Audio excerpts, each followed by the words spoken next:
Разбира се, той е по-оптен, той е по-мощен. Той сега има повече самочувствие, той именува име. Ето го шанса пред Винисиус Жуниор. Бразилия открива резултата в 35-та минута и изглежда напълно логично, че Винисиус Жуниор е първия голмайстор. Феновете по трибуните. Пак той владее. Той също бе участник и в головата атака. Родриго.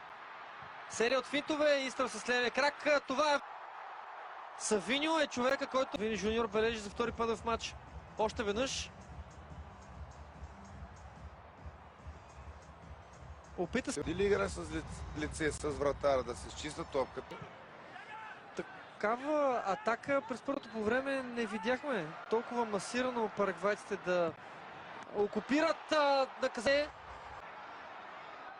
Лукас Пакета втори опит, пак по същия начин, пак в същия ъгъл. Този падение.